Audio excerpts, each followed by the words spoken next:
ঠিক যেমনটি আপনারা দেখছেন, ঠিক এই মুহূর্তে কিন্তু বনানীর যে মোড়, সেই মোড়ে কিন্তু অবস্থান করছে। এখানে কিন্তু ঠিক এখন যে আন্দোলনকারী শিক্ষার্থী এবং পুলিশ কিন্তু আসলে যে মুখোমুখি অবস্থান, তারা কিন্তু সেই মুখোমুখি অবস্থানে কিন্তু এখন যাচ্ছে। শিক্ষার্থীদের তাদেরকে বোঝানোর চেষ্টা করছিল আসলে রাস্তা ছাড়ার জন্য, কিন্তু শিক্ষার্থীরা কোনোভাবেই এই মুহূর্তে রাস্তা ছেড়ে যেতে তারা রাজি নয়। তারা ৪টার সময় রাস্তা ছাড়ার জন্যে অনুরোধ করছে, কিন্তু আসলে প্রশাসনের জায়গা থেকে তারা কিন্তু এখনই রাস্তা ছাড়তে হবে এমন নির্দেশ কিন্তু তারা আসলে দিয়েছে, এবং এর পরবর্তীতে যে কোনো ধরনের অপ্রীতিকর ঘটনা ঘটলে সে ধরনের কোনো দায়ভার নিবে না বলেও তারা জানিয়েছে।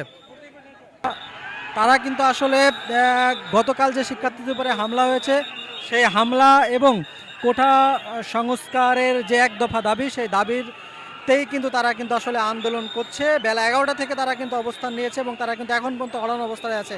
ঠিক এই মুহূর্তে আপনারা ঠিক যেমনটি দেখছেন, এখানে কিন্তু আসলে পুলিশ এতক্ষণ শান্ত থাকলেও এখন কিন্তু শিক্ষার্থীদের প্রোটেস্ট করার জন্যই তারা কিন্তু আসলে এগিয়ে যাচ্ছে, এবং আপনারা ঠিক যেমনটি দেখছেন শিক্ষার্থী আর পুলিশ তারা কিন্তু এই মুহূর্তে মুখোমুখি অবস্থান করছে।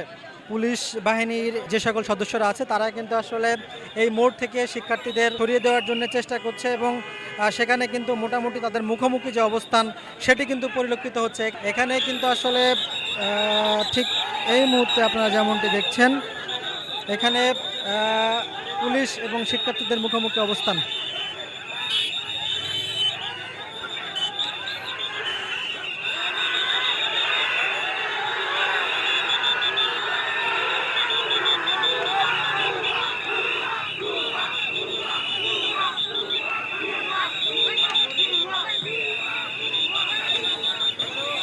ঠিক আপনারা ঠিক যেমনটি দেখছেন, এখানে শিক্ষার্থীরা তারা একটু লম্বা সময় ধরে অবস্থান করলেও ঠিক এই মুহূর্তে পুলিশের যে শক্ত অবস্থান, সেই অবস্থানে থেকে তারা কিন্তু আসলে আন্দোলনরত যে সকল শিক্ষার্থী ছিল তাদেরকে কিন্তু আন্দোলনের যে মূল স্থান, তাদের যে যেখানে তারা অবস্থান করছিল সেখান থেকে কিন্তু আসলে তাদেরকে হটিয়ে দিয়েছে।